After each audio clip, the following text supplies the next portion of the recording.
In today's class, we are going to proceed with a very important concept, and the question is difference between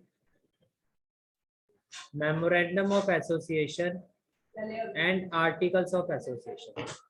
बहुत ही important question यहाँ से आता है आपका.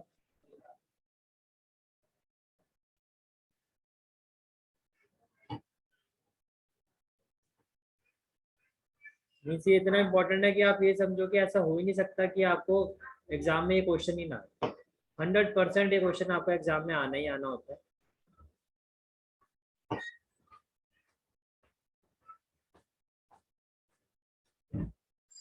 तो फर्स्ट कॉलम हो गया आपका basic, then memorandum of association, and then articles of association. So the first point is nature. On the basis of nature, we can say that memorandum of association is the charter of company. आप इसको basically ऐसे समझो, memorandum of association जो होता है वो charter होता है. चार्टर का मतलब क्या होता है? ये एक प्रिंसिपल डॉक्यूमेंट होता है, मेन डॉक्यूमेंट होता है. तो मेमोरेंडम ऑफ एसोसिएशन होता है वो एक प्रिंसिपल डॉक्यूमेंट होता है, that is charter of a company. Means very important document, very important document, right. Mean जो भी कंपनी की एग्जिस्टेंस होती है, just because of memorandum of association. ठीक है. और अगर हम आर्टिकल्स ऑफ एसोसिएशन की बात करते हैं तो we can say that it is bylaws of company. अब बायलॉज का मतलब क्या होता है? बायलॉज का मतलब होता है कि पर्टिकुलर जो रूल्स होते हैं वो एप्लीकेबल उस कंपनी के ऊपर ही होते हैं. कुछ ऐसे रूल्स जो उस कंपनी पे ही एप्लीकेबल होता है, applicable on company whose AOA is. जिस कंपनी का AOA है ये रूल्स उसी पर एप्लीकेबल होंगे.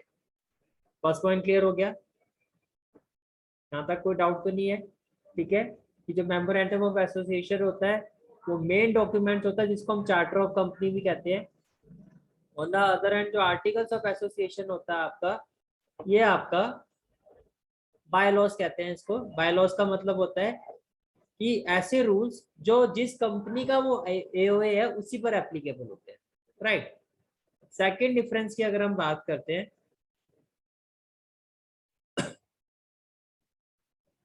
That is scope. तो अगर मैं स्कोप की बात करता हूं तो मेमोरेंडम ऑफ एसोसिएशन में आप कह सकते हो define object and power of company. It defines object and power of company. Means the company के goals क्या हैं, what our goals are, what our objectives are, and it also tells us about the scope. ये हमें scope के बारे में भी बताता है, right. Means क्या हमारी limitations हैं, ये सारी की सारी चीजें हमें मेमोरेंडम ऑफ एसोसिएशन से पता चलती है. और अगर हम आर्टिकल्स ऑफ एसोसिएशन की बात करते हैं तो it contain rules and regulation.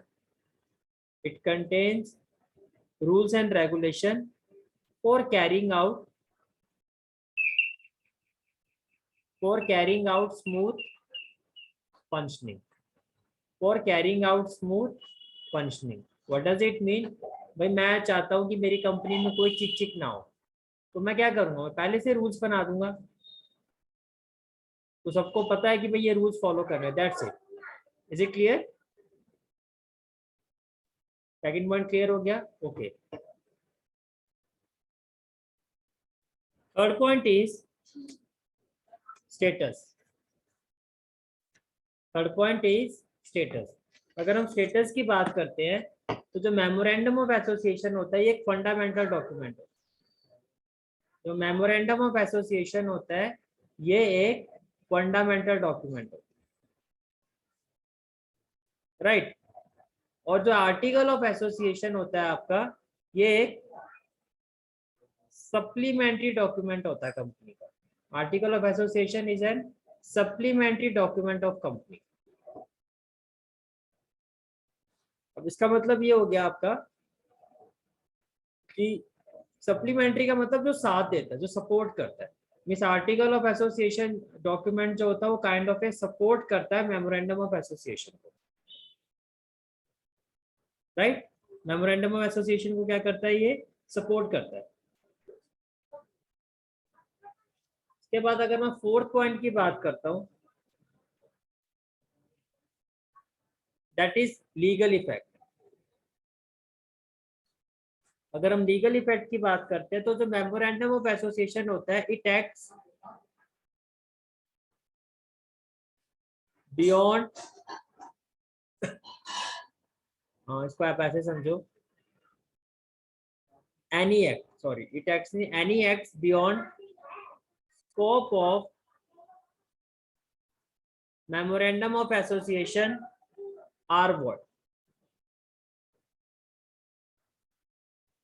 Means कोई भी चीज अगर आप मेमोरेंडम ऑफ एसोसिएशन के बाहर जाके करते हो तो उसका जो इफेक्ट होगा वो नील होगा। मीन्स उसको आप ठीक नहीं कर सकते। मेमोरेंडम ऑफ एसोसिएशन जो भी चीज करनी है उसके रेंज में ही करनी है, उससे बाहर आप नहीं जा सकते। whatever has been prescribed in memorandum of association, अब उसके एक वो दायरा हो जाता है, एक बाउंड्री हो जाती है, इस बाउंड्री से बाहर जाके आप कुछ भी नहीं कर सकते। बट अगर मैं आर्टिकल ऑफ एसोसिएशन की बात करते हैं तो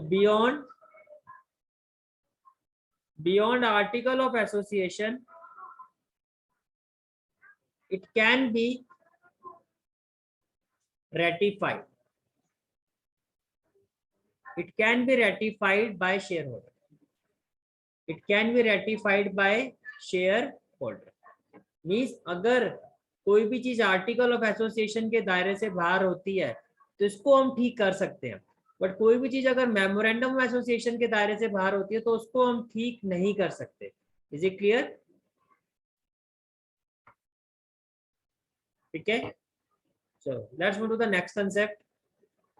नेक्स्ट पॉइंट इज कंपल्शन। अगर हम कंपल्शन की बात करते हैं तो देखो मेमोरेंडम ऑफ एसोसिएशन की जो काइंड ऑफ ए प्रिपरेशन है, प्रिपरेशन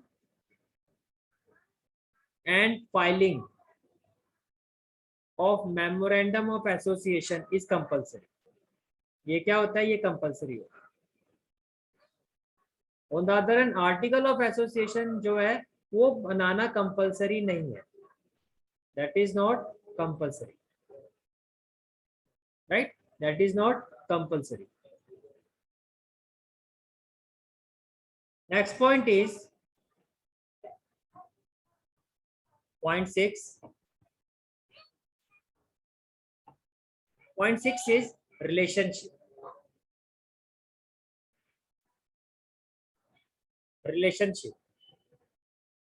तो मेमोरेंडम ऑफ एसोसिएशन में आप कैसे इसको एक्सप्लेन करोगे?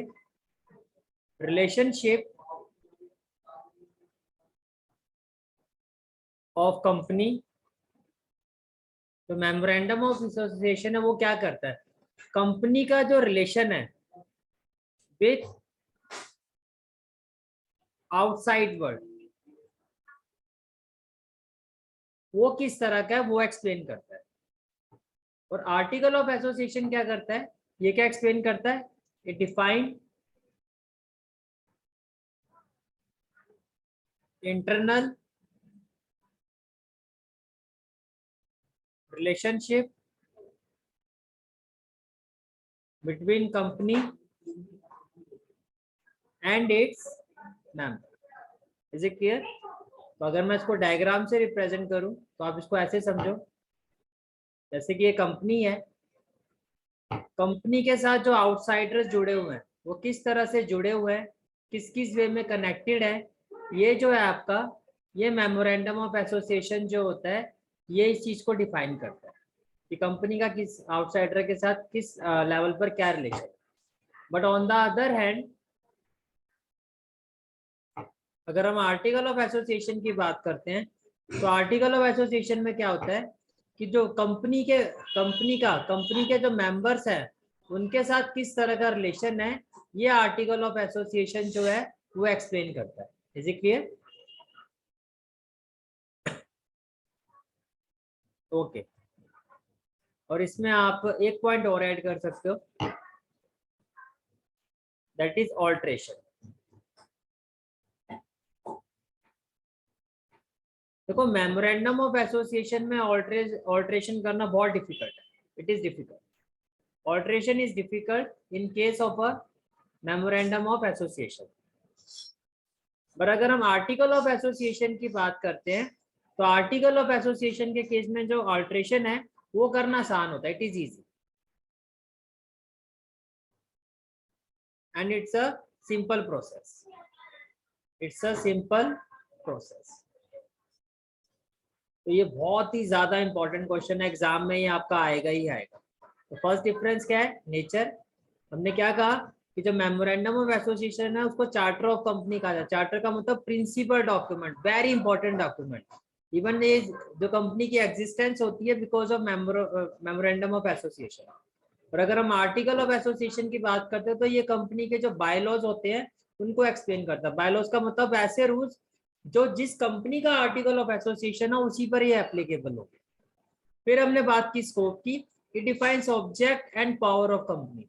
ये कंपनी के ऑब्जेक्ट और पावर को एक्सप्लेन करता है, like what goals are, what objectives are, क्या लिमिटेशंस है। और आर्टिकल्स ऑफ एसोसिएशन की बात करते हैं, it contains rules and regulation for carrying out smooth functioning. Means आप जाते हो कंपनी में कोई चिक ना हो तो उसके लिए हमने पहले से रूल्स बना दिए, भैया सबको ये रूल्स फॉलो करने, दैट्स इट। फिर अगर हम स्टेटस की बात करते हैं तो मेमोरेंडम ऑफ एसोसिएशन एक फंडामेंटल डॉक्यूमेंट होता है, means main document, principal document. तो फंडामेंटल का मतलब क्या होता है कि सारी चीजें इसी पर बेस्ड होती है। और आर्टिकल ऑफ एसोसिएशन होता है सप्लीमेंट्री, मींस साथ देने वाला, सपोर्ट करने वाला। फिर हम लीगल इफेक्ट पर अगर डिफरेंशिएट करें तो कोई भी चीज अगर मेमोरेंडम ऑफ एसोसिएशन से बाहर जाके की जाए तो उसको वो ठीक नहीं हो सकती, मींस उसका जो उसको नहीं माना जाएगा, उसको कंसीडर ही नहीं किया जाता। ठीक है, वो वॉइड होती है, नील होती है। बट आर्टिकल ऑफ एसोसिएशन से बाहर जाके अगर हम कोई चीज करते हैं तो उसको रेक्टिफाइड किया जा सकता है, बट मेमोरेंडम ऑफ एसोसिएशन के केस में ऐसा नहीं हो सकता।